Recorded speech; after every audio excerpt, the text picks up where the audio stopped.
औज़ुबिल्लाहि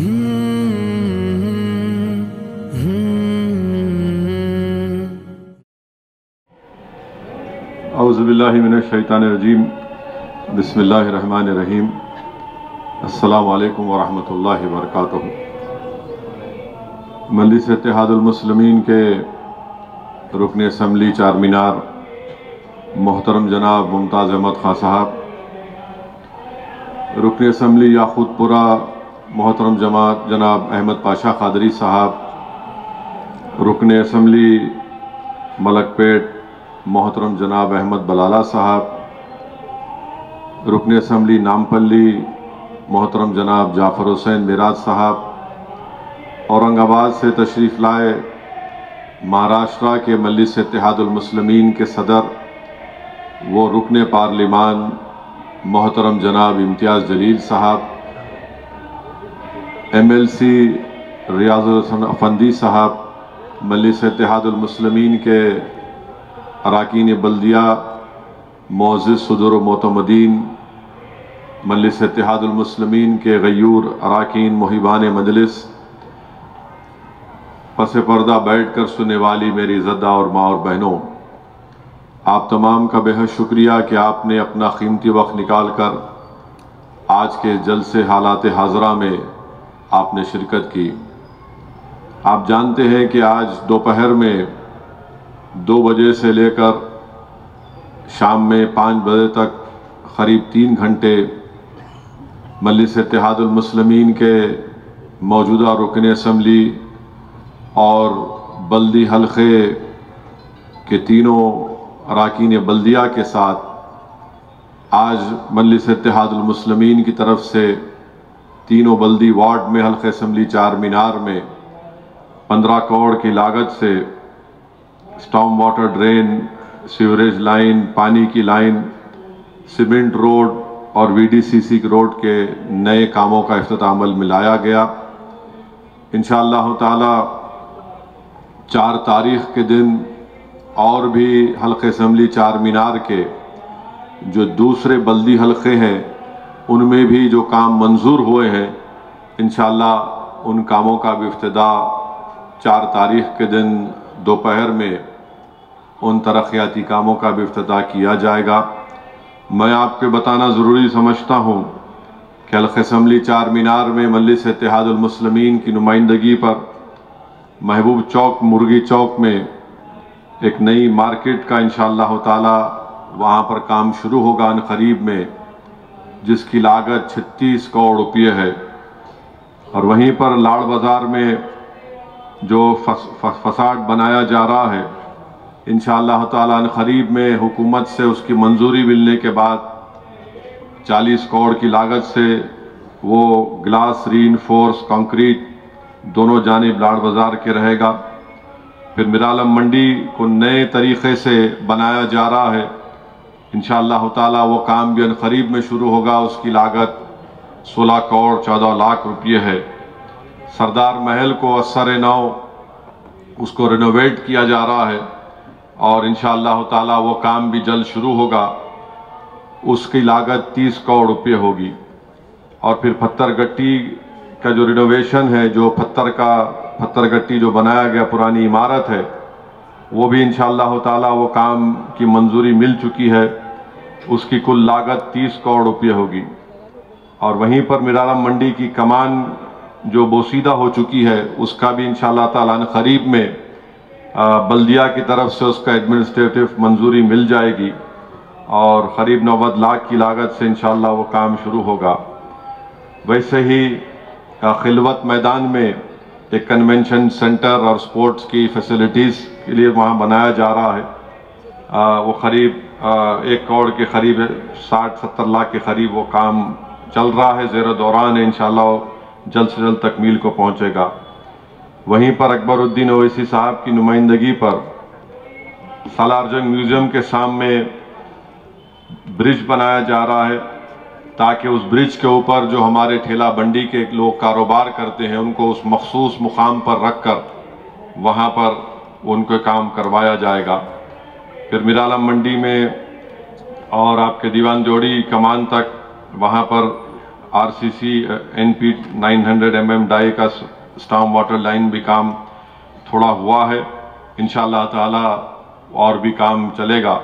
तो ये तमाम 10-11 कामों की फेहरिस्त मैं आपके सामने रखा हूँ और उसकी टोटल अगर आप करेंगे तो 209 करोड़ 35 लाख की लागत से ये पूरे काम इंशाअल्लाह ताला शुरू भी होंगे और इंशाअल्लाह ताला ये काम ख़त्म भी होंगे, तकमील को पहुँचेंगे।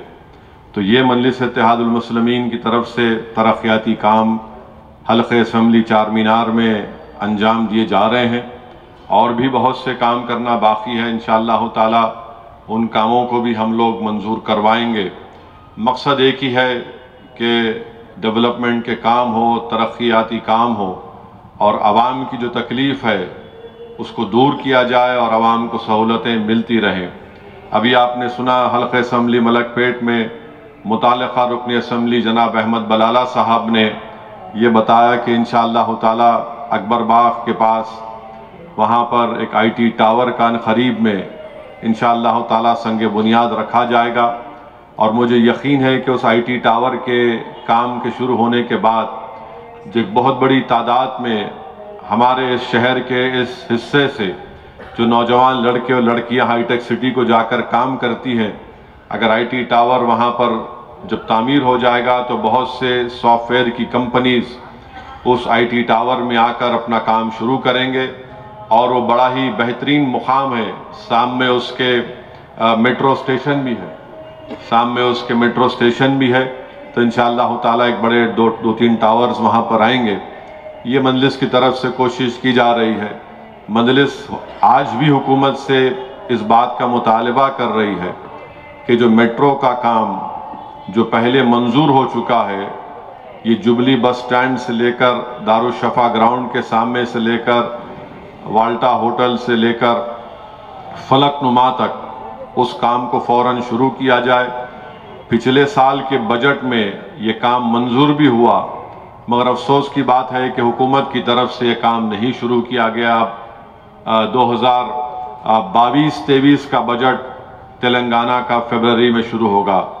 मजलिस इस बात का फिर से मुतालबा करती है, असम्बली में भी मजलिस के अरकान असम्बली ने इस बात का पुरजोर मुतालबा किया कि पुराने शहर के इस हिस्से में जो मेट्रो का काम फलकनुमा तक मंजूर हो चुका है उसको जल्द से जल्द शुरू किया जाए और याकूतपुरा और बहादुरपुरा में जो रोड वाइंडिंग के काम के सिलसिले में भी इंशाअल्लाह ताला आप देखेंगे कि अनकरीब में वो काम शुरू किया जाएगा, क्योंकि उस रोड वाइंडिंग के लिए जो प्रपोज़ल बनाया गया है करीब 200 से 250 करोड़ रुपये की ज़रूरत है हल्क़े असम्बली बहादुरपुरा और याकूतपुरा में रोड वाइंडिंग के जो उन कामों को शुरू करने के लिए।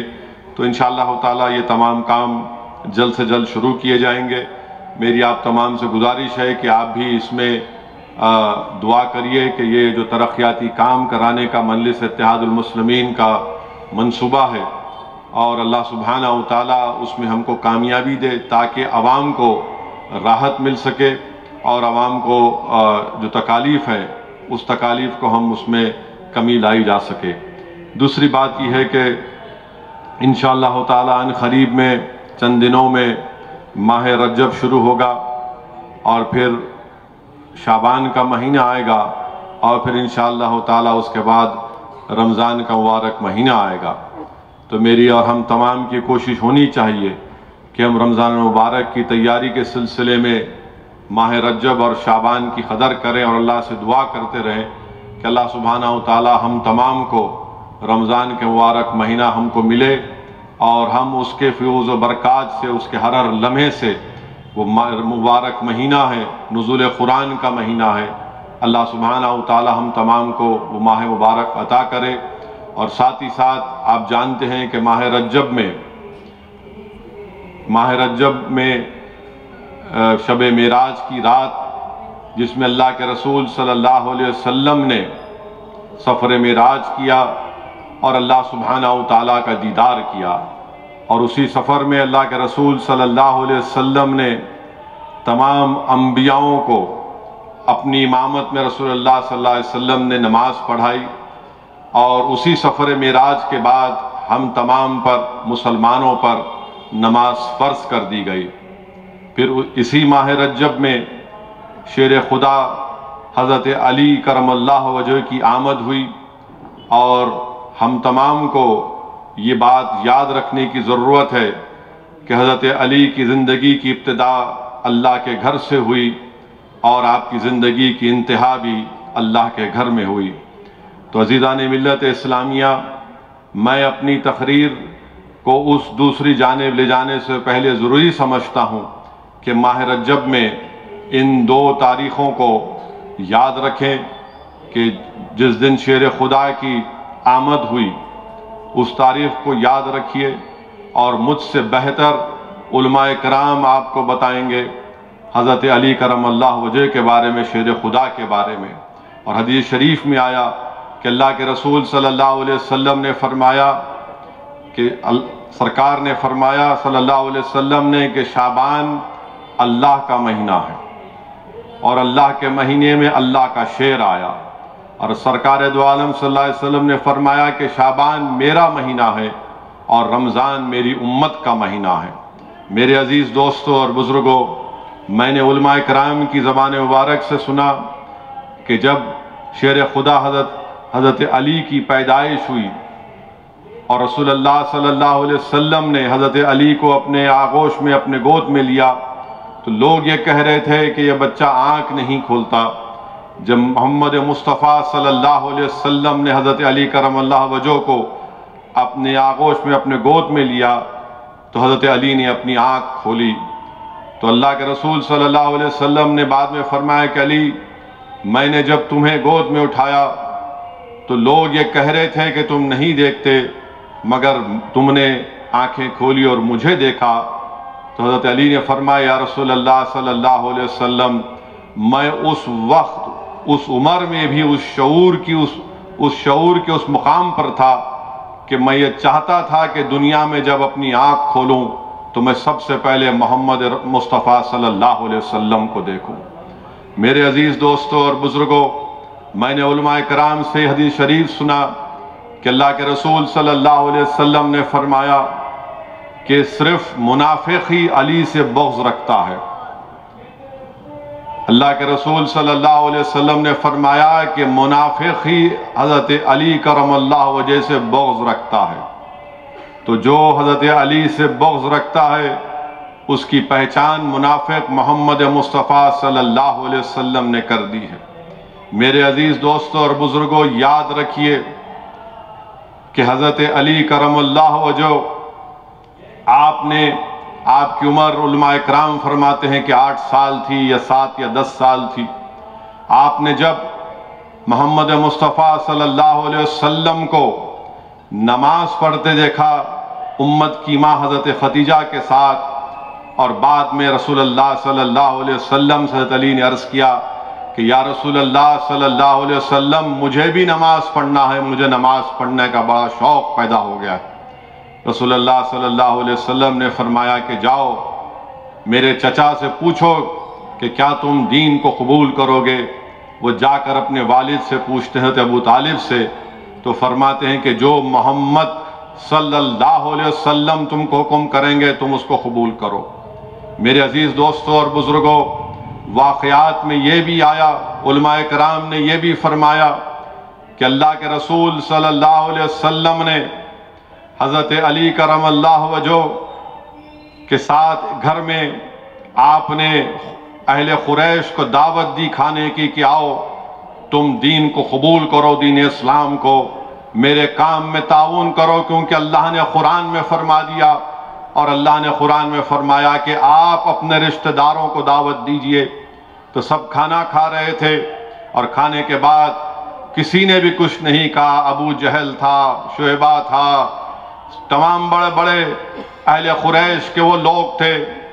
तो उलमाए कराम की ज़बानों से मैंने सुना और पढ़ा कि जब किसी ने कुछ नहीं कहा तो हज़रत अली करमल्लाहु वजह, जो आपकी उम्र अभी 8-9 साल की थी, आप अपने एड़ियों के बल खड़े होकर हाथों को उठाकर पुकार कर कहते हैं कि या रसूलल्लाह सल्लल्लाहु अलैहि वसल्लम, मैं आपका साथ दूंगा, मैं आपका साथी बनूंगा।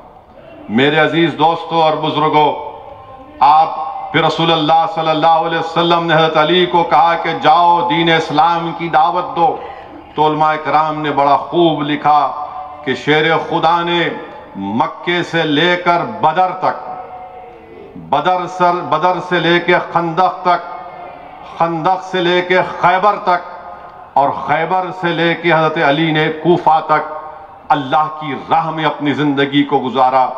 मेरे अजीज़ दोस्तों और बुजुर्गों, उलमा कराम ने लिखा कि अज़मत अली के बारे में लिखा, करमल्लाह वजह के बारे में, कि जब अल्लाह के रसूल सल्लल्लाहु अलैहि वसल्लम ने फरमाया कि मैं इल्म का शहर हूं और अली उसका दरवाज़ा है, तो हज़रत जिब्रील ज़मीन पर आए, एक इंसान की शक्ल में आकर हज़रत अली से पूछे कि क्या यह सच है कि मोहम्मद सल्लल्लाहु अलैहि वसल्लम ने फरमाया? तो हज़रत अली ने कहा कि ये मोहम्मद सल्लल्लाहु अलैहि वसल्लम, रसूलुल्लाह सल्लल्लाहु अलैहि वसल्लम ने फरमाया। तो हज़रत जिब्रील जो इंसान की शक्ल में थे उनसे पूछा, अच्छा ये तो बताओ कि जिब्रील कहाँ है अभी? हज़रत अली आसमानों की तरफ नज़र उठाकर देखे, दाएं देखे, बाएं देखे, मशरिक़ को देखा, मगरिब को देखकर कहा कि या तो तुम जिब्रील हो या फिर मैं हूं। हज़रत जिब्रील ने कहा कि नहीं, आप अली हैं और मैं जिब्रील हूं। अज़मत अली के बारे में शेख मुहद्दिस अब्दुल हक दहलवी रहमतुल्लाह अलैह अपनी किताब मदारिजुन नबुवा में लिखते हैं कि जब मक्का फतेह हुआ और बुतों को मक्के से, हरम से साफ किया जा रहा था, एक बहुत बड़ा बुत हुबल, उसको काबतुल्लाह पर रख दिया गया था। एक दूसरी रिवायत में आया कि ऊंचे मुकाम पर रखा गया। तो हज़रत अली ने फरमाया कि या रसूलल्लाह सल्लल्लाहु अलैहि वसल्लम, आप मेरे कंधे पर खड़े हो जाइए। अल्लाह के रसूल सल्लल्लाहु अलैहि वसल्लम ने कहा कि नहीं अली, तुम मेरे कंधे पर खड़े हो जाओ और उन बुतों को साफ करो। जब शेर खुदा रसूलुल्लाह सल्लल्लाहु अलैहि वसल्लम के कंधे मुबारक पर खड़े होकर उस बुतों को साफ कर रहे थे, तो रहमतुल्लाह अलमीन सल्लल्लाहु अलैहि वसल्लम ने पूछा कि बताओ अली, तुम अपने आप को कैसा पाते हो? तो हज़रत अली ने फरमाया, या रसूलल्लाह सल्लल्लाहु अलैहि वसल्लम, मैं पूरे हिजाबात उठ गए, मैं जिस तरफ अपना हाथ फैलाता हूं वो चीजें मेरी हाथ को लग जाती हैं। और फिर बाद में जब हज़रत अली काबतुल्लाह की जमीन पर आए, कंधे मुबारक से उतर कर, हज़रत अली मुस्कुरा रहे थे। रसूलुल्लाह सल्लल्लाहु अलैहि वसल्लम ने पूछा कि अली क्यों मुस्कुरा रहे हो? हज़रत अली ने फरमाया करमल्लाह वजह ने कि रसूलुल्लाह सल्लल्लाहु अलैहि वसल्लम, मैं इतनी ऊंचाई पर था, पूरे हिजाबात उठ गए थे, अब जमीन पे आया हूं। तो रसूलुल्लाह सल्लल्लाहु अलैहि वसल्लम ने फरमाया, अली तुम्हें उठाने वाले का नाम मोहम्मद रसूलुल्लाह सल्लल्लाहु अलैहि वसल्लम है और तुम्हें जमीन पे लाने वाले का नाम जिब्रील अलैहिस्सलाम है। मेरे अजीज दोस्तों और बुजुर्गों, जब हज़रत अली की शहादत हुई 20 रमज़ान को कूफा में, एक जालिम शैतान ने जब आप पर हमला किया, हज़रत अली ने जब ये देखा और आपकी ज़बान मुबारक से आपने फरमाया कि रब्बे काबा की कसम मैं कामयाब हो गया, रब्बे काबा की कसम मैं कामयाब हो गया। लोग परेशान थे कि ये कौन है जिस पर हमला हुआ, जिस्म से खून बह रहा है और कह रहा है कि रब्बे काबा की कसम मैं कामयाब हो गया। तो उलमाए कराम ने लिखा, मैंने उनकी ज़बानों से सुना कि एक मरतबा मक्के में हज़रत अली करमल्लाह वजह बीमार पड़ जाते हैं। अल्लाह के रसूल सल्लल्लाहु अलैहि वसल्लम की आमद होती है और रसूलुल्लाह सल्लल्लाहु अलैहि वसल्लम से अली फरमाते हैं कि या रसूलुल्लाह सल्लल्लाहु अलैहि वसल्लम, क्या ये मेरा आखिरी वक्त है? तो रसूलुल्लाह सल्लल्लाहु अलैहि वसल्लम इरशाद फरमाते हैं कि नहीं अली, तुम्हारा जब आखिरी वक्त आएगा, तुम्हारे खून से तुम्हारी दाढ़ी मुबारक लाल हो जाएगी। और जब कूफा की जामा मस्जिद में फजर के वक्त शेर खुदा पर हमला किया इस शैतान ने, हज़रत अली ने देखा कि आपकी दाढ़ी मुबारक अपने खून से लाल हो गई थी। तो आपने पुकार कर कहा कि रब्बे काबा की कसम मैं कामयाब हो गया। रिवायतों में आया कि शहादत से एक दिन पहले बैतुल माल में हज़रत अली ने पूरा माल गरीबों में बांटा और वहीं पर 2 रकात नफिल नमाज पढ़ के शेर खुदा ने दुआ की, या अल्लाह मैंने गरीबों में, हकदारों में उन माल को पूरा बांट दिया या अल्लाह। मेरे अजीज दोस्तों और बुजुर्गों, ये अजमत अली है। और याद रखिए, अगर आज भी कोई सच्चे दिल के साथ शेर खुदा का नाम लेकर पुकारता है तो कमजोर से कमजोर के दिल में भी उसकी हरारत पैदा हो जाती है, जिस्म में एक ताकत पैदा हो जाती है। मैं आपसे इसलिए कह रहा हूं कि हालात से हमको डरने और घबराने की जरूरत नहीं है, हालात से हमको मरूब होने की जरूरत नहीं है, ना हमको अपने सर को झुकाने की जरूरत है, ना हमको बातिल ताकतों की ताकत को देखकर बुज़दिली के मजारे करने की जरूरत है। अगर हम अली के नाम लेवा हैं तो इन बातिल ताकतों से मुकाबला करना पड़ेगा। और नौजवानों जो शेर खुदा का नाम लेते हैं, सुनो शेर खुदा ने क्या फरमाया था।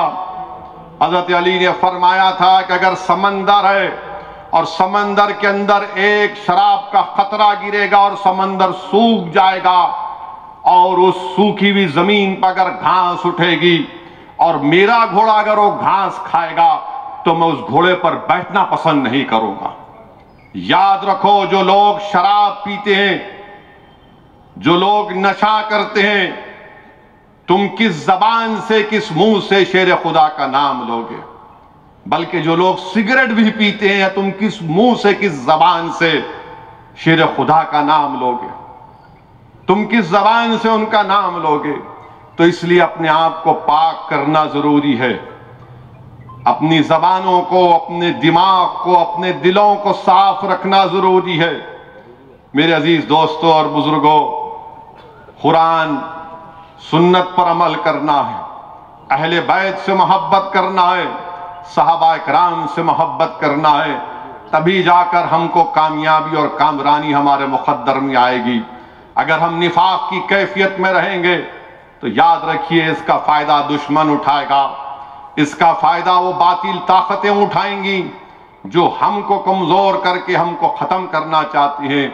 मेरे अजीज दोस्तों और बुजुर्गों, अपने हौसलों को बुलंद रखिए, हिम्मतों को और मजबूत करिए, नाउम्मीदी को अपने करीब आने मत दीजिए।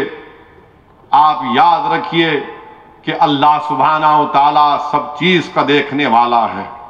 अल्लाह सुब्हाना व तआला हर फैसला करने वाला है और अल्लाह ही हमारे लिए काफी है।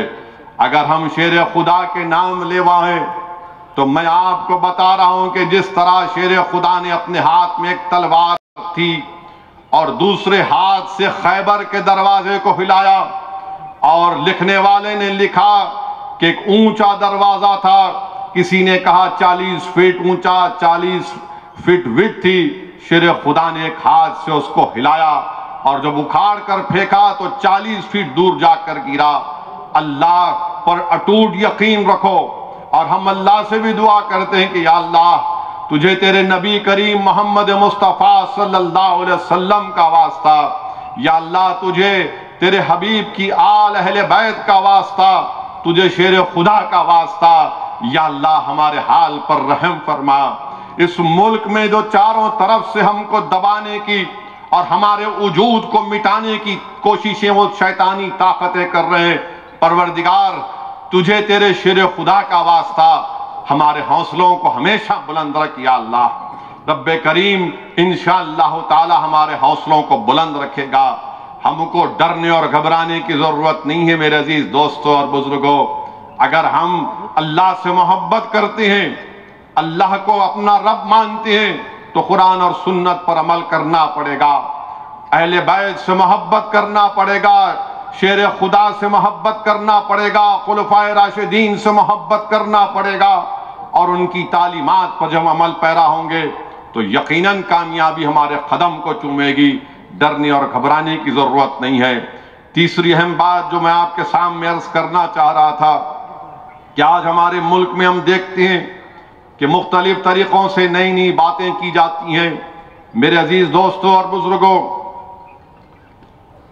पिछली आज से थोड़े दिन पहले जलसा हुआ बहादुरपुरा में, किशनबाग पर जलसा हुआ, तो मैंने उस जलसे में, जिसको अंग्रेजी में कहते हैं लाइटर वेन में, कांग्रेस के बहुत बड़े लीडर के बारे में कह दिया तो पूरे कांग्रेसियों को इतनी तकलीफ हुई कि आने ऐसा दिख रहा था कि उनको सोना, उनका बैठना, उनका आराम करना पूरा बर्बाद हो गया। माने ऐसा वो असदुद्दीन ओवैसी ने ऐसा कह दिया, ये कह दिया, वो कह दिया।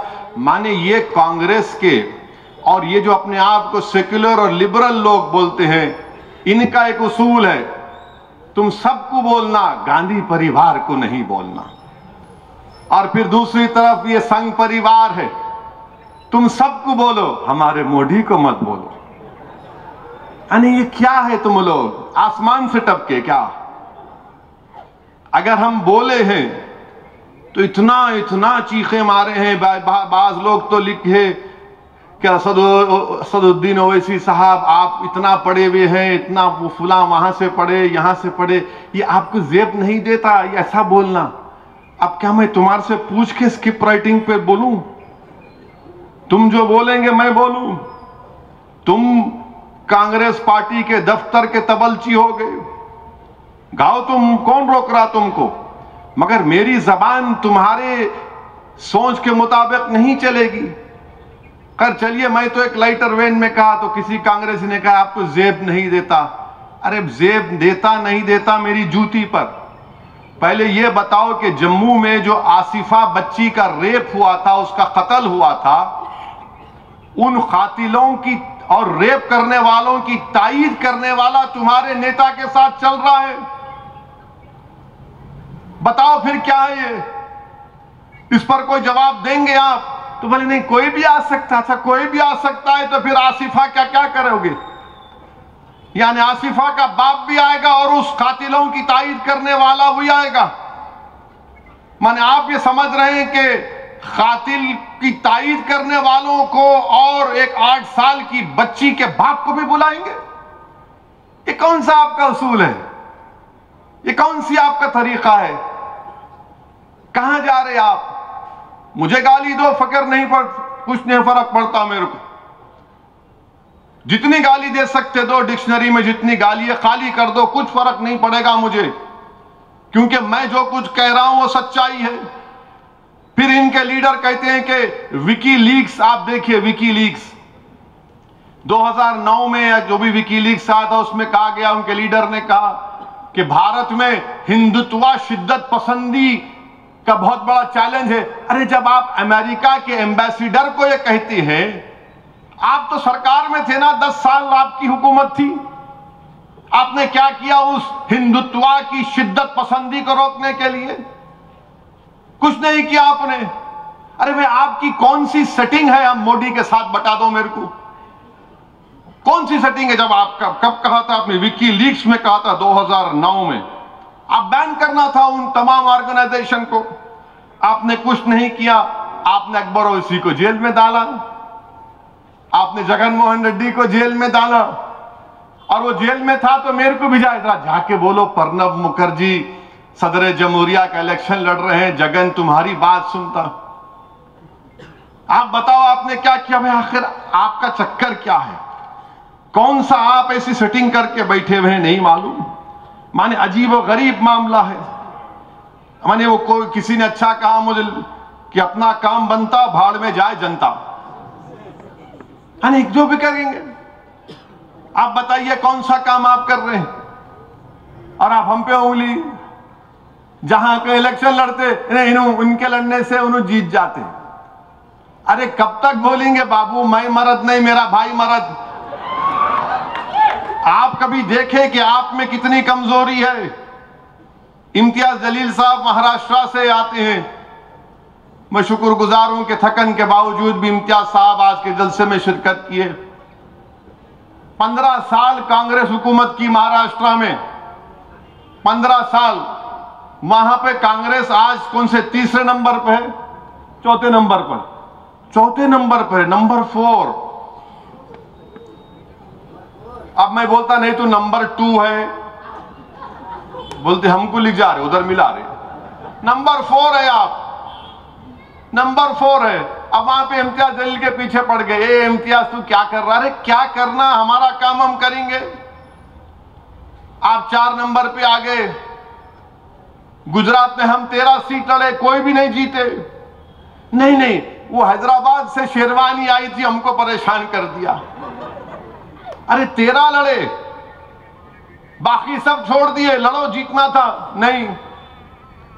हर जगह पर, यानी आपके साथ जब हम थे 1998 से, जब चंद्राबाबू नायडू मुत्तहिदा आंध्र प्रदेश में बीजेपी की तायीद किए, 98 से लेकर 2012 तक हम कांग्रेस की तायीद करें, जब क्या दूध के दूल्हे हुए थे?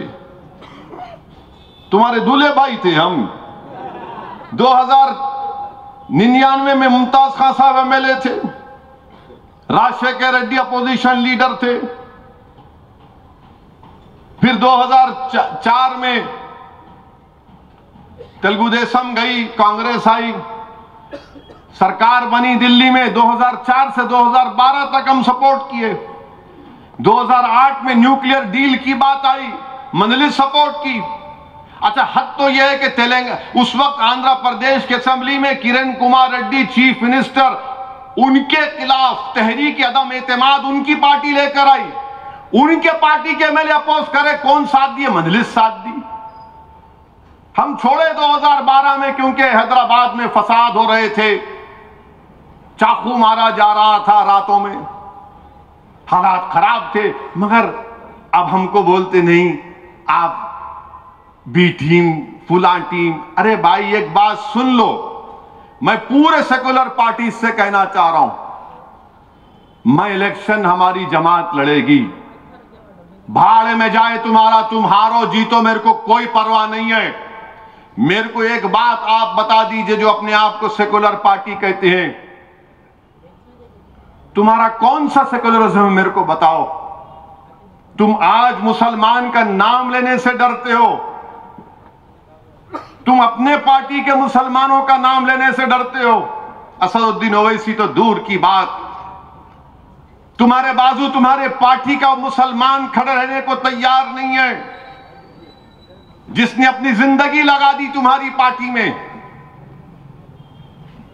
मिसाल के तौर पर बिहार में लालू की पार्टी है, उनके एक बहुत बड़े मुस्लिम लीडर हैं, बरसों से लालू के साथ थे। जब उनसे पूछा गया कि तुम्हारा बेटा जो अमेरिका में पढ़ता है वो वापस आएगा बिहार को, तो उनके पार्टी के सीनियर लीडर ने कहा कि मैंने अपने बेटे से कह दिया कि भारत को वापस मत आओ, यहां पर कोई मुस्तकबिल नहीं है।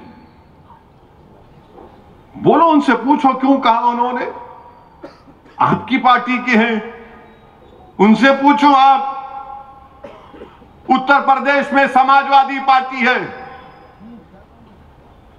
अखिलेश यादव, मुलायम सिंह यादव की सीट अपनी पत्नी उनकी जीत जाती है, बेगम साहिबा। और कौन हार जाते? आजम खान हार जाते। ये क्या है भाई, बताइए, कैसे हार जाते आजम खान रामपुर से और आप जीत जाते हैं मैनपुरी से? हम ये सवाल करते तो इनको तकलीफ हो जाती। आखिर 186 सीट 2019 में कांग्रेस और बीजेपी लड़े, कितनी जीती कांग्रेस? मंजलिस थी नहीं वहां पे, 15 सीट। पूछो कांग्रेसियों से, जब ये चुपते सवालात मैं करता हूं तो बोलते नहीं तुम हमारे साथ क्यों नहीं है। मैं क्या अलादीन का चिराग हूं, जिन हूं तुम्हारे पीछे आने को? वो तुम्हारा जिन तुमको हरा रहा, मैं जिन बोला तो उस पर इतनी तकलीफ हुई उनको। वो जिन बोले, क्या बोलो उसको, क्या बोलो बताओ आप? नहीं क्यों बोले? रे भाई, लाइटर वेन में बोला। तुम इतना उसको, मैंने पूरे सोशल मीडिया पे मेरी तकरीर को इतना चलाए कि जो लोग नहीं देखे तो वो भी देख लिए। माशाल्लाह, इनसे बड़ा अक्लमंद कोई नहीं हो सकता, याद रखिए।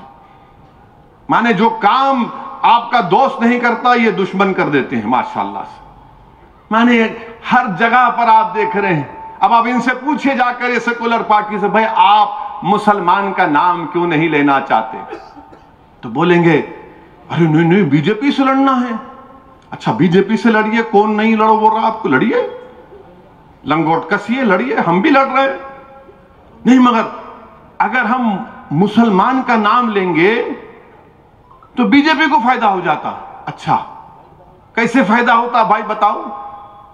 कैसे फायदा होता बताओ? हम भी तो जानना चाह रहे कैसे फायदा होता। हमारा वोट तो चाहिए मुसलमानों का आपको, मगर हमारे साथ ठहराने के लिए हम आपके लायक नहीं हैं। वोट तो चाहिए मगर इज्जत नहीं देंगे। वोट तो चाहिए मगर मोहब्बत जबान से नहीं बोलेंगे कि हम तुम्हारे साथ खड़े हैं। नहीं, डर है मोदी को फायदा हो जाएगा। और खुद कांग्रेस के बहुत बड़े लीडर जो मुल्क के डिफेंस मिनिस्टर थे एंथनी ने कहा हालिया दिनों में कि अब हम ज्यादा मुसलमानों की ताईद में नहीं बोलना चाहिए, इसकी वजह से हमारी वजह से हारे। आप तो बोल दो कि भारत के मुसलमानों का वोट नहीं चाहिए हमको, बोलो ना। आप क्यों नहीं बोलते? आपका लीडर एंथनी एक बात कहता है, अब हम इस तरह का रवैया नहीं रख सकते। तो कौन सा रवैया रखेंगे आप? कौन सा रवैया रखेंगे आप? बताओ। यही तो झगड़ा है मेरा, यही तो हमारी कोशिश है कि भारत की जमहूरियत शिराकतदारी की जमहूरियत है, ये वन वे ट्रैफिक की जमहूरियत नहीं है। अरे जब हर जात और बरादरी के लोगों की उनका लीडर उनका जीत कर आता है भारत की पार्लियामेंट में, हर छोटी छोटी बरादरी का उनका नेता पार्लियामेंट नजर आता है। किसका नजर नहीं आता? मुसलमानों का नहीं आता। बताओ कितने एमपी भारत की पार्लियामेंट में? 4 या 5%। दूसरे जो बरादरियां हैं उनकी आबादी के करीब करीब बराबर सब वहां पर नजर आते हैं आपको। अब जब हम ये बात करते हैं तो आपको बड़ी तकलीफ हो जाती है। नहीं है, क्यों बात कर रहे तुम? ये वक्त नहीं है, ये दौर नहीं है, अभी ये बात नहीं करेंगे, बाद में करेंगे। कब करेंगे? नहीं, पहले मोदी को देखना है। अब हम ये कह रहे हैं कि मोदी से मुकाबला अगर करना है तो अंधेरे का मुकाबला अंधेरे से नहीं होता, जुल्म का मुकाबला जुल्म से नहीं होता, जबर का मुकाबला जबर से नहीं होता, जहालत का मुकाबला जहालत से नहीं होता, अंधेरा का मुकाबला चिराग से होता है, खौफ का मुकाबला उम्मीद से होता है, डर का मुकाबला हिम्मत से होता है, और बीजेपी से मुकाबला आइडियोलॉजी पर होना चाहिए। मगर ये लोग नहीं मानते। कई मर्तबा जब प्लेन या एयरपोर्ट पे मैं बैठता हूं तो मेरे सामने आके हैं, कैसे हैं, अच्छे हैं, ओवैसी जी। मैं समझ जाता हूं उनकी जबान से। बोला बैठो, जैसे क्या चल रहा है? बोला नहीं कुछ नहीं चल रहा है। नहीं क्या चल रहा है? बोला हमारा ही नाम ही चल रहा है हर जगह पे। बोले ये क्या बात है? बोला फिर ये क्या बात है? यही बात है। बोलना क्या चाह रहे? बोलो ना, क्या चल रहा है तो बोलो। नहीं, आपके जहन में क्या चल रहा है? मिला मेरे जहन में अखलाक चल रहा है, मेरे जहन में पीलू खान चल रहा है, मेरे जहन में मेरे घरों के दिमाग बुलडोजरों से तोड़ना चल रहा है, मेरे जहन में मेरे नौजवानों को यूएपीए में लगाकर जेल में डालकर 2-2 साल सड़ाया जा रहा है, वो चल रहा है। मेरे जहन में मेरे मस्जिदों को टारगेट बनाने की कोशिश की जा रही है, वो चल रहा है। मेरे जहन में सियासी ताकत नहीं है हमारे पास, वो चल रहा है। मेरे जहन में नौजवानों के ख्वाब को कैसा पूरा किया जाए, वो चल रहा है। तो पलट के बोलते खाली यही इतना ही सोचते आप अपने लिए? मिला आप क्यों नहीं सोचते? आप तो अपनी जात के बारे में सोचते। मिला बताओ आप कौन सी बरादरी से हैं? अरे ये क्या पूछ रहे? मतलब बोलो कौन सी बरादरी से? मैं तो कह रहा हूं ना, मैं हूं जो भी हूं, हम ये हैं। मिला आपके ये पूरे मुल्क में आपके हैं। मिला मेरा कहां है बताओ? बोले ये तेरा और मेरा क्या है? मिला तुम्हारा होगा तो तुम्हारा और मेरा होगा तो मेरा कुछ नहीं। इनको ये बात पसंद नहीं है। याद रखो मेरी इस बात को आप, कि भारत का मुसलमान की कोई सियासी लीडरशिप बने, मैं खुल के कह रहा हूं आपसे। मैं कभी इस दुनिया से जाऊंगा एक ना एक दिन, मगर तुम याद रखना मेरी इस बात को, जहां तक अल्लाह मेरी आवाज को पहुंचाएगा। कोई सियासी पार्टी नहीं चाहती कि भारत के मुसलमानों की, दलितों की, आदिवासियों की एक सियासी क़ियादत बने।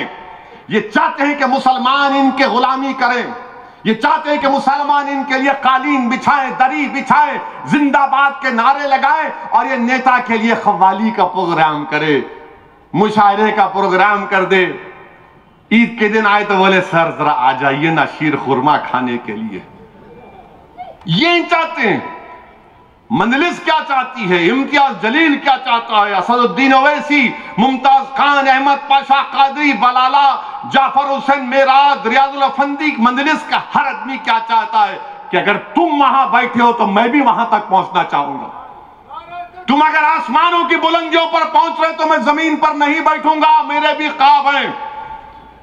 तुम अगर कुर्सी पर बैठे हो तो मैं भी तुम्हारे सामने कुर्सी पर बैठकर अपने मुकद्दर के फैसले करना चाहूंगा। 70 साल से तुम हमको धोखा दिया, हमारा वोट लिए, तुमने हमारे लिए क्या किया? क्या किया? जिल्लत, रुसवाई, बर्बादी, मस्जिद की शहादत, मॉब लिंचिंग, लव जिहाद, यही तो मिला हमको। ये झगड़ा है मेरे अजीज दोस्तों, ये जिद्दोजहद मजलिस इत्तेहाद और मुस्लिमीन की। इनको ये बात पसंद नहीं आती कि नहीं आप नहीं बात करना। आप लिख लो मेरी इस बात को, कभी भी नहीं चाहेंगे कि एक आजाद आपकी क़ियादत पैदा हो जाए, मुसलमानों की, दलितों की, आदिवासियों की। बल्कि हमारे जो हिंदू भाई गरीब हैं उनकी भी लीडरशिप को बर्दाश्त नहीं करते। ये सब के सब आलाजाद के लोग ये बोलेंगे नहीं नहीं हम बड़े हैं तुम छोटे हो। मेरे अजीज दोस्तों और बुजुर्गों, ये लोग अगर बीजेपी से, आरएसएस से मुकाबला करना चाहेंगे तो ऐसा मुकाबला नहीं कर सकते आप। आपको मुसलमानों का अगर साथ देना है, साथ लेना है, तो आप ये सोचकर मत चलिए इन्हें कहां जाएंगा, हमको ही वोट डालेंगा। नहीं, हमको ही वोट डालने की बात, ये गुरूर और तकब्बुर की बात है। अगर आपको मेरा वोट चाहिए तो फिर आपको बात करना पड़ेगा मेरी तकलीफ के बारे में, मेरे इंसाफ के बारे में बात करना पड़ेगा। जब आप दीगर अपनाए वतन की बात करते हैं तो हमको क्यों दूर किया जाता है उससे? क्यों हमको दूर किया जाता है उससे? मेरे अजीज दोस्तों और बुजुर्गों, अभी आप देख रहे हैं कि मीडिया में आया कि बीबीसी का एक इंटरव्यू, एक प्रोग्राम है जो गुजरात के फसादात के ऊपर बीबीसी ने, वो उनका इंटरव्यू है। उस वक्त के गुजरात के मुख्यमंत्री, वजीर आला, जो अब देश के वजीर आजम और प्रधानमंत्री हैं, तो मोदी सरकार ने उस बीबीसी के इंटरव्यू को अंग्रेजों के बनाए हुए कानून के तहत इंडिया में, भारत में, यूट्यूब पर, ट्विटर पर इसको बैन लगा दिया, इसको बैन लगा दिया। चलिए अब हम वजीर आजम से पूछना चाह रहे हैं, गुजरात में आप नहीं थे मुख्यमंत्री, नहीं थे, मोदी नहीं थे, कोई आया था मार्स से, सैटर्न से आया था, कोई प्लेनेट से आया होगा क्या? हम, आप नहीं थे, आके मार के चला गया। बिल्किस बानो का रेप आपकी सरकार नहीं थी, कोई और था। और फिर वहां पर वो जो कांग्रेस के एक्स एमपी हैं राज्यसभा के, जिनकी जिस्म के 6 टुकड़े करके उनको जला दिया गया, जिसके पास कांग्रेस का एक नेता जाकर नहीं मिला, उनको भी नहीं मारे, वो आसमान से लोग आए थे, आके स्पेसशिप में बैठ के रॉकेट में चले गए। आपकी जुम्मा, आप नहीं थे, आप थे ही नहीं। मरने वाले जो भी थे उनमें से स्पेस से आए, उतरे, ठक ठक ठक ठक काम करे, बैठे, निकल गए। आप नहीं थे, चलिए मान लिया आप नहीं थे। और आपने, बीजेपी ने उसका वो प्रोग्राम को बैन कर दिया। बैन करा ना, पढ़े ना न्यूज, आप लोग पढ़ते ना, बीबीसी का, बोले नहीं नहीं दिखाना, नरेंद्र मोदी के बारे में दिखा रहे आप, गलत है, हम इजाजत नहीं देंगे। हम उसको बैन लगा दिए। मैं वजीर आजम से पूछना चाह रहा हूं और बीजेपी के नेताओं से पूछना चाह रहा हूं, चलिए गुजरात में आपने बीबीसी का इंटरव्यू बंद कर दिया, महात्मा गांधी के कातिल गोडसे के बारे में नरेंद्र मोदी की राय क्या है? गोडसे के बारे में क्या राय है बताइए हमको। कातिल है ना गांधी का, मानते ना आप लोग, या आप भी थोड़ा डाउट में आ गए? मानते ना? उन्होंने गांधी को गोली मारे, कब मारे? 30 जनवरी को। अब आ रही 30 जनवरी, वो कांग्रेस के नेता बोले 26 जनवरी को मार दिए कहते। क्या बात है प्यारे, हम समझ रहे थे किसी और के कान में फूल है, नहीं मालूम। उन्होंने बोले 6 मई पढ़ा 26, ठीक है, हो पढ़े होंगे, क्या मालूम। बहरहाल 30 जनवरी को गोडसे ने गांधी का कत्ल किया ना। तो भारत का सबसे पहला टेररिस्ट कौन हुआ? आजाद हिंदुस्तान का सबसे टेररिस्ट कौन है? तो गोडसे मुर्दाबाद बोलेंगे नहीं बोलेंगे? बोलेंगे ना। अब गोडसे के ऊपर पिक्चर बन रही, गोडसे के ऊपर पिक्चर बन रही। क्या भारत के प्रधानमंत्री गांधी के कातिल की पिक्चर को बैन करेंगे या जनता को बोलेंगे जाके देखो? पिक्चर बन रही गोडसे के ऊपर, नाथूराम गोडसे के ऊपर पिक्चर बन रही है। और उसमें ये मैं खुद देखा हूं आने से पहले, उन्होंने बोल रहे कि गोडसे गांधी को क्यों मारा। तो भारत के प्रधानमंत्री, वजीर आजम और बीजेपी से हम पूछ रहे हैं कि आपके बारे में बीबीसी कुछ दिखाया तो बड़ी तकलीफ लगी, मिर्ची लगी, बैन। और गांधी को मारने वाले का पिक्चर भारत में रिलीज होगा या बैन होगा, हम पूछना चाह रहे बीजेपी से। आप तो बोलेंगे, उन्होंने क्या बोलेंगे नहीं मालूम ना। टैक्स भी माफ हो। अच्छा, आप मैटनी शो देखने के कायल नजर आ रहे हैं मेरे। बहरहाल पिक्चर के ऊपर बैन करेंगी नहीं करेंगी, हम बीजेपी से चैलेंज कर रहे हैं, पूछ रहे हैं, आप गोडसे के पिक्चर पर बंद कराओ। चलो, नरेंद्र मोदी महात्मा गांधी से बड़े नहीं है, कोई बड़ा नहीं हो सकता, गांधी अंबेडकर से कोई बड़ा नहीं हो सकता। जब गांधी को मारने वाले का पिक्चर बन रहा है तो बीजेपी बैन लगाओ ना। वो एक मैं पिक्चर नहीं देखता हूं, मुझे पसंद नहीं है, टाइम वेस्ट ऑफ टाइम है। 2 घंटे बैठ के देखते हैं उसको, कौन देखते जी। अब यहां बैठ के देख रहे, सुन रहे, देखो आप भड़काओ भाषण को, कुछ इल्म लेके जा रहे हैं यहां से आप। वो एक पिक्चर ने वो रंग कहते क्या है, कपड़े का रंग, बैन। अरे वो छोड़ो, गांधी के कातिल का पिक्चर बन रहा है। क्या बीजेपी आरएसएस उस पिक्चर को बैन करेगी? नहीं करेगी। 2013 में भिंडरानवाला पर एक पिक्चर बनी थी, बैन लग गया। तो गोडसे पर पिक्चर कैसा बना रहे हैं लोग? मोदी के बारे में गलत दिखाए तो बैन, इंडिया में बैन बैन। और गांधी को मारने वाला जो गांधी को गोली मारा उस पर कोई बैन नहीं। क्यों भाई, गोडसे आपका क्या लगता है? गोडसे से इतनी मोहब्बत क्यों है? ये कब तक जबान पे गांधी, दिल में गोडसे की मोहब्बत चलेगी? गोडसे पर जो पिक्चर बन रही है, गवर्नमेंट ऑफ इंडिया को एक क्लियर कट स्टैंड लेकर कहना पड़ेगा कि गोडसे की पिक्चर पर बैन लगेगा और कोई थिएटर में रिलीज नहीं होगी गोडसे की पिक्चर। जब यूट्यूब पर नरेंद्र मोदी के बारे में दिखाया जाता, गुजरात के बारे में, आप नहीं थे, हम तो बोलना आसमान से आए, मारे, चले गए। मगर यूट्यूब पे आपके बारे में कोई नहीं दिखाना। गोडसे के बारे में पिक्चर बनेगी तो कैसा भारत बना रहे हैं आप? हम पूछना चाह रहे हैं बीजेपी से। और G20 के दिल्ली में पोस्टर लगे हुए अंग्रेजी में, G20 in mother of democracy, माने जमहूरियत की मां के देश में G20 हो रहा है और यूट्यूब पे बैन लग रहा है। वाह, गांधी के कातिल का पिक्चर बन रहा है, मगर मोदी के खिलाफ कोई यूट्यूब में बीबीसी का प्रोग्राम बैन बैन बैन। और गोडसे की तारीफ में ढाई ढाई ढाई। ये कौन सी मोहब्बत है? अच्छा, आप जाइए, आप जानते गोडसे कौन था? अब आप सुनो, उसका ऑपरेशन करेंगे आज। अच्छा, और एक चीज बीजेपी वाले बता दो, आरएसएस वाले, ये गोडसे और सावरकर में कितनी मोहब्बत थी।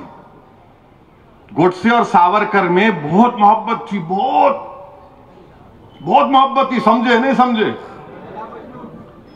अलग मोहब्बत थी।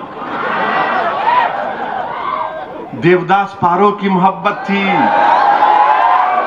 रोमियो जूलियट की मोहब्बत थी नहीं थी? बोलो, नहीं थी। Okay, I will take it back. मगर आप बताओ ना, अच्छा ये बोलो क्या इनके एक एमपी ने गोडसे की तारीफ नहीं की? नहीं की, तारीफ की एमपी ने। बड़ी मोहब्बत थी गोडसे को सावरकर के साथ, कोई डिनाई नहीं कर सकता। अब आप देखो, एक किताब में पढ़ा था, उसको आप भी पढ़ो। गोडसे अपना, जब उस पर सजा हुई तो कोर्ट में अपना बयान दिया सजा से पहले कि मैं क्यों गांधी को मारा। 30 जनवरी को गांधी के कत्ल का दिन है, हमको याद रखना है। गांधी को हम बाबा कौम कहते हैं, फादर ऑफ द नेशन। अब गोडसे ने अपनी तकरीर में क्या कहा था, अब आप सुनो। वो ये बोलता है कि गांधी की तालीमात से जो भारत को आजादी मिली, हम उसको खो देंगे। ये गोडसे की सोच है। और उसने ये भी कहा कि गांधी जो है, जो भूख हड़ताल करते थे, उससे वो भूख हड़ताल इसलिए करते थे गांधी के उस वक्त हिंदू और मुसलमानों में इत्तेहाद को मजबूत किया जाए। दिल्ली में खुतबुद्दीन बख्तियार काकी रहमतुल्लाह अलैह की दरगाह है, उस दरगाह पर हमला हुआ था तो गांधी खुतबुद्दीन बख्तियार काकी रहमतुल्लाह अलैह की दरगाह पर गए और भूख हड़ताल पर बैठे। बाद में हिंदू सिख सब मुसलमान आके बोले कि गांधी अब हम नहीं लड़ेंगे। ये गोडसे कहता है। और वो ये गोडसे भी बोलता है कि ये हिंदुओं को, हमारे हिंदू भाइयों को मुसलमानों के जुल्म से अगर आजाद करना है तो गांधी को खत्म करना जरूरी है। गांधी को खत्म किए, ये किताब में लिखा, वाई आई असैसिनेटेड गांधी। वरना कल सुबह से माशाअल्लाह से शुरू हो जाएंगे टीवी पर। हमारे जो दोस्त भी हैं, दुश्मन भी हैं, ओवैसी को जेब नहीं देता था। अबे तू कौन है जेब ने देने बात करने वाला? सच्चाई को बयान कर रहा हूं। और अच्छा, गोडसे क्या लिखे? गोडसे इस किताब में देख के पढ़ रहा हूं। गोडसे अपने माँ बाप को खत लिखते हैं और खत में लिखते हैं कि मैं गीता और महाभारत में एग्जाम्पल देते हैं और उसको जस्टिफाई करते हैं गांधी के कत्ल को। हर दहशतगर्द ऐसी करता। उसामा बिन लादेन है, लश्कर तैयबा, कुरान की आयतों को तोड़ मोड़ कर पेश करते। गोडसे भी ऐसी किया, मगर बोलते नहीं है गोडसे का ये। अच्छा, गोडसे क्या बोला कि जब मेरे को फांसी दी जाएगी, मेरी अस्थियों को, मेरे राख को सिंधु रिवर में डालना, क्योंकि उस सिंधु रिवर में गांधी की अस्थियां नहीं डाली गई थी। इतनी नफरत थी गोडसे को गांधी से। और वो बोलता था कि सिंधु साफ है क्योंकि गांधी की अस्थियां या वो उनके जो हड्डियां थे उसमें नहीं आई थी।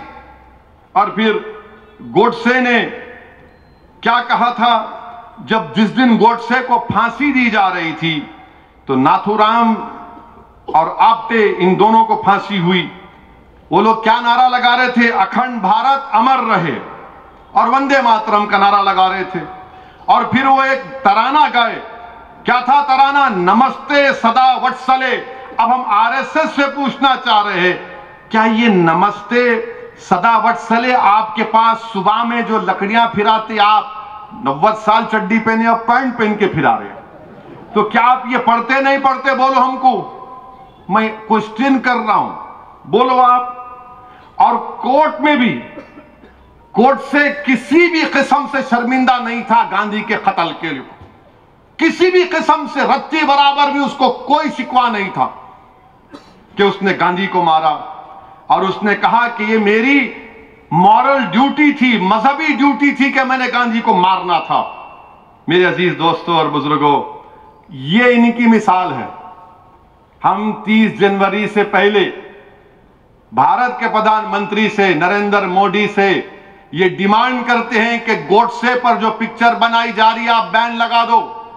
जिस कानून के तहत आपने आपके बारे में जो बीबीसी ने बैन किया, इस गोडसे की पिक्चर पर बैन। कोई थिएटर में कोई पिक्चर नहीं बननी चाहिए। क्या कोई टेररिस्ट को ग्लोरीफाई कर सकता है? क्या कोई गांधी के मारने वाले को हीरो बनाकर पेश करेंगे आप? बताइए आप, ये बीजेपी खामोश क्यों है इस पिक्चर के बारे में? तो बोलेंगे नहीं, फ्रीडम ऑफ एक्सप्रेशन। इजहार हक की आजादी, अगर इजहार हक की आजादी वहां पर क्यों खत्म हो जाती? सब पे लेके आओ ना, अपने आप पे लेके आओ। नहीं होता। मेरे अजीज दोस्तों और बुजुर्गों, फिर हमारे मुल्क में यहां पर एक और चल रहा है, अभी मैं देखा हूं कि मोदी सरकार सुप्रीम कोर्ट जजेस का अपॉइंटमेंट में नाम भिजाई तो 2 जजेस का नाम इन्हों एक्सेप्ट ही नहीं करे। क्यों एक्सेप्ट नहीं करे? एक मद्रास हाई कोर्ट में एक नाम भिजाए कि इनको हाई कोर्ट का जज बनाओ, तो मोदी सरकार यह बोलती है इनके नाम से हम मुत्तफिक नहीं है, इत्तेफाक नहीं करते, इसलिए कि उस जिस साहब को जज का सुप्रीम कोर्ट ने भिजाया कि भाई इनको जज बनाओ, तो गवर्नमेंट लिख के भिजाती कि ये वो साहब हैं जो फेसबुक पर मोदी के खिलाफ लिखे, इसलिए हम इनको जज नहीं बनाएंगे, हम कबूल नहीं करते इनको। कहां के? चेन्नई के, मद्रास हाई कोर्ट के। और फिर सुप्रीम कोर्ट ने उसके जवाब में कहा कि अगर कोई प्राइम मिनिस्टर के खिलाफ कोई मजमून शेयर करता है, उसकी बुनियाद पर आप उसको जजशिप से डिनाई नहीं कर सकते। सुप्रीम कोर्ट ने जवाब में कहा, उन्होंने पेपर में मीडिया में दे दिया।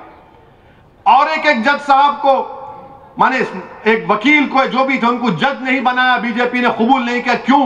क्योंकि उन्होंने CAA कानून के खिलाफ सोशल मीडिया पे लिखा। अच्छा, हैरत की बात यह है, हैरत तो नहीं बल्कि हम देख रहे हैं कि बीजेपी महिला मोर्चा के एक लीडर है और उन्होंने अपने ट्विटर या जो भी है, उन्होंने अपने चौकीदार लिखी अपने नाम के साथ, और वो बीजेपी महिला मोर्चा की है। उन्होंने ईसाइयों के मजहब तब्दीली पर झूठ लिखा, उनको जज के लिए कबूल कर लिए मोदी जी, उनको। अब आप बताइए फिर क्या हो रहा है? जुडिशरी हमारे मुल्क में संविधान और आइन के लिहाज से आजाद रहना चाहिए। अब जब आप इस तरह के लोगों को जज नहीं बनने दे रहे और ऐसे लोगों को आप जज को बनाना चाहते हैं, तो फिर आप खुद फैसला कर ले, अवाम फैसला कर ले। मेरा मानना यह है कि अदलिया इंसाफ करता है, अदलिया आजाद है भारत के आइन के मुताबिक। Theory of separation of powers में एग्जीक्यूटिव इंडिपेंडेंट है, लेजिस्लेचर इंडिपेंडेंट है, जुडिशरी इंडिपेंडेंट है। मगर यहां पर देश की बीजेपी की सरकार कुछ और कर रही है। और फिर आप देखते हैं कि कर्नाटका में इलेक्शन हो रहे, तो कर्नाटका में बीजेपी का लीडर है, इसका नाम नलीन कतील है। उन्होंने क्या बोल रहे? ए रोड, ड्रेनेज, पानी कुछ मत बात करो, खाली लव जिहाद, लव जिहाद। कहीं का लव जिहाद है?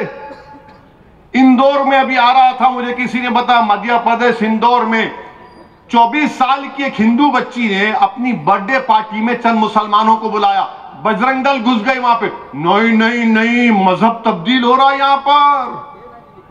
अबे बर्थडे पार्टी में बुलाए, बच्ची बालिग है, बच्चे बालिग है, बैठ के बर्थडे पार्टी कर रहे हैं। नहीं नहीं नहीं, मजहब तब्दील हो रहा। पुलिस उठा के लेकर गई उनको। बच्ची को बोले, बच्ची बोली मैं कंप्लेन नहीं करती, हमारी बर्थडे पार्टी है, बर्थडे पार्टी है। यानी क्या हमारे मुल्क में हो रहा है? घरों को तोड़ दिया जा रहा है, बुलडोजर लगा के तोड़ दिया जाता है। और फिर ये बीजेपी का कर्नाटका का उनका सदर ये कह रहा है।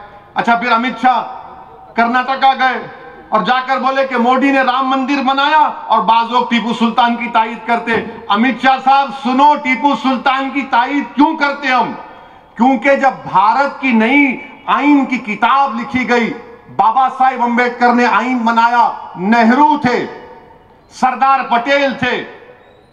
कौन कौन थे? नेहरू थे, सरदार पटेल थे, श्यामा प्रसाद मुखर्जी थे, मौलाना अबुल कलाम आजाद थे, राजेंद्र प्रसाद थे।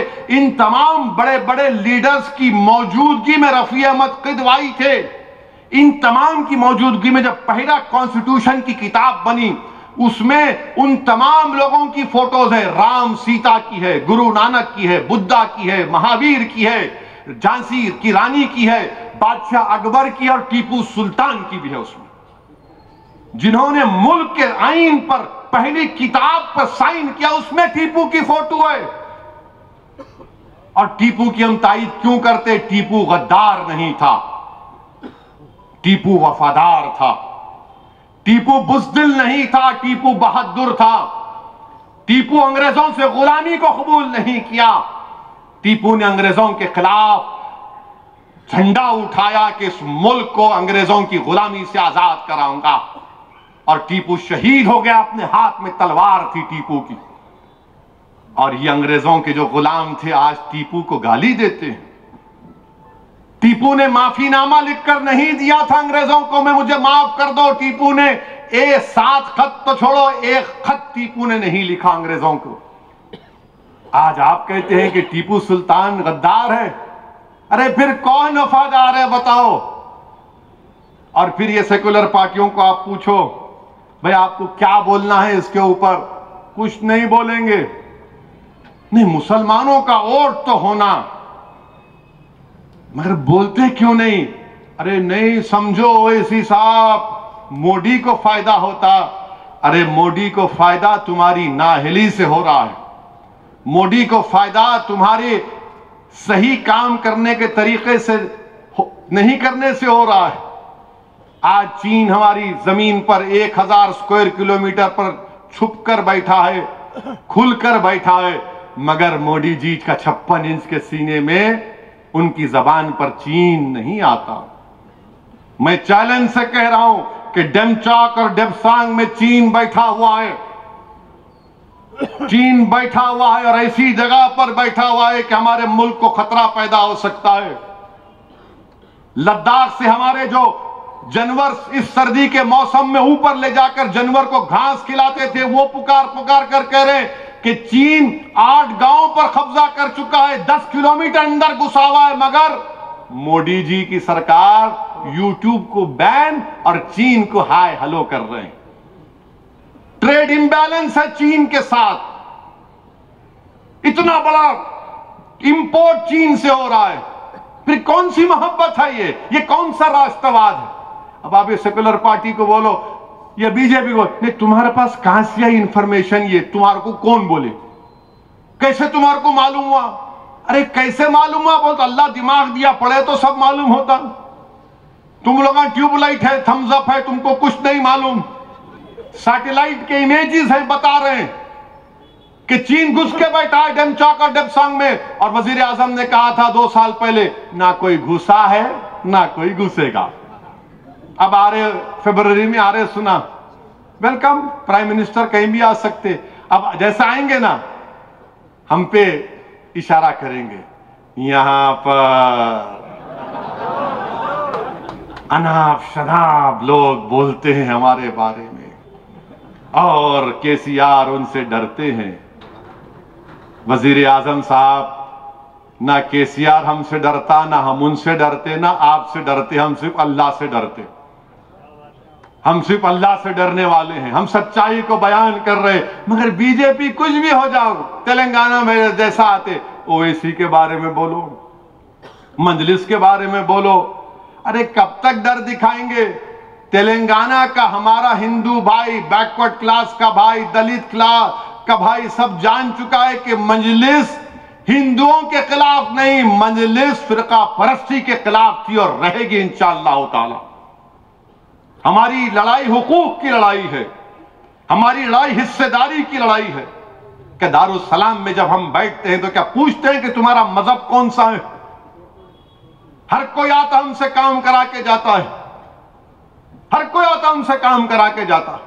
हम एक फोन करते, बात करते, काम हो ना हो हमारे हाथ में नहीं है। मगर कोई दारुस्सलाम की सीढ़ी चढ़ के आया तो हमारा जिम्मेदारी है, अखलाकी जिम्मेदारी है कि ये हम पर भरोसा करता है, हम पर एतमाद है, यहां पर आया है, हम इसका काम करने की कोशिश करेंगे।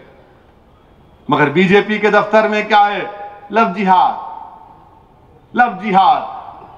अरे हर जगह आप देख लो लव जिहाद। अरे कौन सा लव जिहाद है भाई? और मेरे अजीज दोस्तों और बुजुर्गों, मैं आपसे भी अपील कर रहा हूं, मुसलमानों से भी अपील कर रहा हूं, ये क्या है जायदाद के झगड़े में भाई को मारते? जायदाद के झगड़े में भाई को मारते? तुम क्या लेके जाते जमीन को खबर में? वही जमीन जिसका तुम हिस्सा मार रहे हो, हशर के मैदान में तुम्हारे गले में शोले का एक आग बनकर रहेगी। हक मत मारो, हकदार को हक दे दो, भाई बहन का। कत्ल कर दिए। कुछ हुआ कि चाकू निकाल के, और पुलिस भी क्या कर रही नहीं मालूम।